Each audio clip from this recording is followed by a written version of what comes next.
Okay, something pretty big is happening where housing meets digital money. It sounds almost. Well, sci-fi, doesn't it? It really does. Buying a house, maybe, with Bitcoin.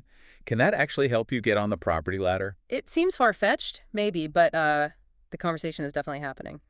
And it's moving faster than you might think. So for this deep dive, we're really going to get into a key Blockrora article, look at some important supporting docs, data from Statista, too. Right. We want to explore how the whole U.S. housing finance system might be shifting fundamentally, and what that means for you, whether you own a home or hope to. And our mission here, really, is to unpack the why, the what, and maybe the potential fallout from this pretty bold new directive from the Federal Housing Finance Agency, the FHFA. It's this fascinating mix, isn't it? Digital innovation crashing into these old pillars of financial stability. Exactly. And it could genuinely change how people even think about getting access to homeownership. So let's get to the core of it. Why now? Why is the FHFA, the agency overseeing giants like Fannie Mae and Freddie Mac, why are they even thinking about something as, well, out there as crypto assets for mortgages? Yeah, it seems like it came out of nowhere. But if you look closely at the U.S. housing market, like the Blockrora article and Statista data layout, it paints a picture. The market's kind of stuck, gridlocked, really. That's putting it mildly. I mean, look at the numbers. Mortgage originations, especially the refinances, they've just cratered. Cratering is the right word. We're talking a massive drop. What was it? $851 billion in Q4 2020. Right. A huge peak. Down to just $190 billion by Q4 2024. I mean, that's an incredible contraction. Huge pain for lenders. Definitely. And then you layer on the other problems. Yeah, the housing supply is still way behind demand. Investors are snapping up properties in lots of markets. And older homeowners are often aging in place, right? Staying Yeah. put, which keeps houses off the market. Exactly. So supply stays tight. And then the cost of borrowing, it's just brutal. Oh, yeah. Those rate hikes. Average 30-year mortgage rates jumped from under 3% back in 2020 to over 6.6% in 2024. That basically doubles payments for a lot of buyers. Makes it impossible for many. Add in falling consumer confidence. And yeah, you've got a market under, well, unprecedented pressure. And what's really interesting, as you see in the Blockrora piece, is how these pressures are forcing change, even on traditionally very conservative institutions. They have to look at new ideas. They almost have to. The usual policy tools, tweaking interest rates, GSE incentives, they're just not working like they used to. They've lost their punch. Exactly. The system's clogged.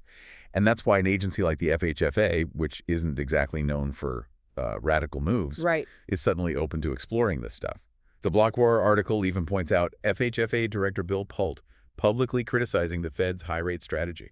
He even called for Powell's resignation, didn't he? He did, which signals, deep frustration. Yeah. A real willingness to look beyond the usual playbook to try and unstick this market. Okay, so this is where it gets really interesting. The FHFA isn't just like talking about this. They've issued a formal directive. A concrete step. Yeah. June 25th, 2025, Director Pulte gives an official order, tells Fannie Mae and Freddie Mac to evaluate the role of crypto assets in mortgage risk assessments. Evaluate the role. That's key phrasing. The goal, modernize underwriting, potentially open up homeownership to more people. And the key thing here is this isn't some think tank paper or a small pilot. No, it's a formal directive from the top. Pulte even went on Twitter saying they'd study the usage of cryptocurrency holdings as it relates to qualifying for mortgages. And later he shared the actual directive, emphasizing he ordered them to prepare their businesses to count cryptocurrency as an asset for a mortgage. Prepare their businesses. That sounds pretty serious. Direct intent. Very serious. Now, to really get the weight of this, you need the context, the regulatory background. Right. The Blockrora article points to something crucial. The repeal of the SEC's Staff Accounting Bulletin 121, SAB 121, in early 2025. Okay, remind us what SAB 121 did. It was a major roadblock. It basically forced banks and other financial institutions holding crypto for customers to treat those assets as liabilities on their own balance sheets. So holding crypto made their books look worse. Exactly, a huge disincentive. Its repeal really did open new doors for traditional finance to start engaging more seriously with digital assets. Okay, so that hurdle's gone. But what are the limitations now, even with this new directive? Good question. Because there are big limitations. The Blockrora article is clear. Federal loan programs, FHA, VA, USDA, they still don't accept crypto holdings. Not even cash you got from selling crypto. not as a valid source for down payments. Yeah. So any change from this FHFA directive is still, as the article puts it, upstream conceptual for actual mortgage applications right now. Got it. Still early days for the borrower experience. Very early. And there's another huge caveat in the directive itself. It says crypto assets can only be considered Yes. if they're held on a U.S.-regulated centralized exchange. Ah, okay. That's a big one. It's massive. It cuts out DeFi, decentralized finance completely, cuts out cold storage wallets, cuts out self-custody. So if you're holding your Bitcoin yourself, not on an exchange. Doesn't count under this directive Yes. anyway. And for a lot of serious crypto folks, decentralization, holding their own keys, avoiding exchanges, that's the whole point. Right. They don't want that third-party risk. Exactly. Yeah. So this rule really narrows who this could even apply to. It forces users onto regulated platforms, which is kind of against the grain for some in the crypto world. Okay, so given all that, what does this mean for Bitcoin itself as potential collateral? How are people seeing that?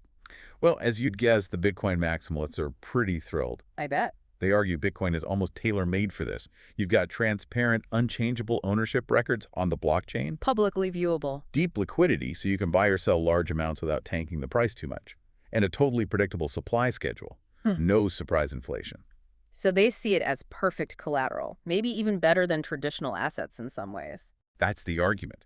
And we are seeing some early versions of this already. Companies like Milo offering mortgages backed directly by crypto, often needing crypto holdings equal to or even more than the loan amount. High collateralization. Very high. Yep. And others, like Strike, are playing in this space too, experimenting with Bitcoin-backed loans, though they're pretty open about the risks involved. Then that risk, it's the elephant in the room, isn't it? It absolutely is. Yeah. Which brings us to that messier, deeper question the Blockrora article really hammers home. Can our financial system, which is built on stability, on predictability, can it actually handle an asset class famous for its wild swings? Yeah, the volatility. Exactly. The nightmare scenario they outline is forced liquidations and margin calls if the market tanks. So Bitcoin's price drops sharply, say 30%, 50%, which happens. It does. And suddenly your loan-to-value ratio, your LTV, goes haywire. Explain LTV quickly again. Sure. It's just your loan amount divided by the home's value. Yeah. So $400 K loan on a $500 K house is 80% LTV. But if your collateral, your Bitcoin suddenly loses a third of its value. Your effective LTV shoots up. Right. And the lender might demand more collateral immediately, or they might just sell your Bitcoin to cover themselves. Forced liquidation. Ouch. Yeah. There's a great quote from an analyst in the Blockrora article. Traditional mortgage models assume predictable income and relatively stable asset values. Now you're trying to plug in an asset class that can lose 30% in a weekend. That really sums up the challenge, that volatility. It's the core challenge. So how are proponents addressing this? I know Michael Saylor has talked about this. Right, Saylor. He's put forward something called the BTC credit model. It's basically a framework trying to quantify the risk. How does it work? It looked at variables like Bitcoin's price, its volatility, how much collateral you have versus the loan coverage ratio, the loan duration, and even forecasts for its annualized return rate, or ARR. ARR being the average annual return. Yeah, trying to project future performance, essentially. He's been sharing this model, and interestingly, Director Polte actually replied on social media saying he'd review it. So the FHFA is at least looking at these kinds of models. They seem open to it, which is significant, but, and this is a huge but, you absolutely have to read the disclaimers that come with Saylor's model. The Blockrora article quotes them directly from Saylor's own credit metric strategy document. Okay, what did they say? Things like, is not equivalent to a credit rating, doesn't represent financial results, and maybe most importantly is purely illustrative. Purely illustrative. So it's a thought experiment, not a proven predictor. Basically, yes. These aren't small footnotes. They're saying, this looks interesting, but don't bet the farm on it. The Blockrora article's assessment is pretty blunt. It calls the model a well-dressed guess.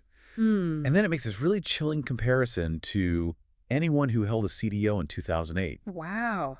Collateralized debt obligations, the things that blew up the financial system. Exactly. Complex mortgage products backed by risk models that just completely failed under pressure. So that comparison, it just hangs there, raising that fundamental question, how much risk is acceptable when you're talking about the housing market? It suggests a lot of caution is needed, even with optimistic models. A very high degree of caution, yeah. Okay, let's shift focus. Who are the potential borrowers here? Who is this actually for? Good question. The Blockrora article brings in data from the National Cryptocurrency Association's 2025 State of Crypto report. And the numbers are fascinating. What did they find? They found that 20% of Americans, that's over 65 million people, now own some crypto. 20%. That's Yeah. a way more than I might have guessed. It's substantial. And get this, 74% of those crypto owners have portfolios under $50,000. Okay, so this isn't just, Bitcoin billionaires. Not at all. We're talking about a huge group of people.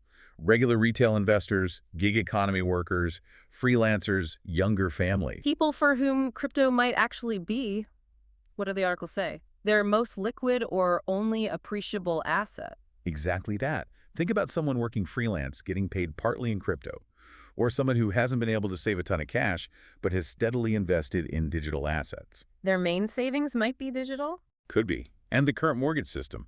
It just doesn't know what to do with that.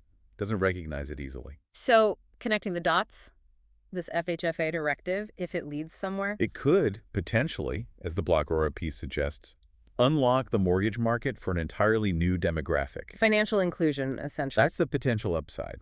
If crypto could count, even partly, towards reserves or maybe even a down payment someday, that would be huge for people who have significant digital wealth, but maybe not the traditional W-2 income or large cash savings. It could be their path to owning a home. It could be. But it's still, as the article rightly caveats, a big if. There are still so many regulatory hurdles and market risks to figure out. But the fact that the FHFA is willing to explore that if seriously, that's the big news here. It could genuinely reshape who gets to be a homeowner in the U.S. So really, when you boil it down, this isn't just about Bitcoin's price swings. No, not fundamentally. This whole deep dive, it feels like it's about something bigger. Can the way we've structured finance for the last century, based on traditional, stable assets, can that system actually adapt? Can it integrate these new, dynamic digital assets of the 21st century? That's the core test, isn't it? Adaptability. Yeah. And look, if they get this right, if it's done carefully, thoughtfully, it really could be a big step for financial inclusion, bringing homeownership closer for people currently shut out. Huge potential upside. And it's a serious but. If it's rushed, if the risks aren't fully grasped and managed, the fallout could be nasty, not just for a few loans, but potentially wider. The Blockrora article warns exactly about this. What happens when risk models get out ahead of reality? We've seen that movie before. We definitely have. So yeah, the road from a Bitcoin wallet to a house with a white picket fence, it's clearly still long, it's winding, lots of regulatory potholes, as you said. For sure. But the fact that they're even starting to pave that road, that the FHFA is issuing formal directives, seriously studying this, that alone feels significant. That feels worth watching very closely. So turning it over to you listening. What stands out to you from this deep dive into the Blockrora article? What do you think this means for the future of buying a home in America?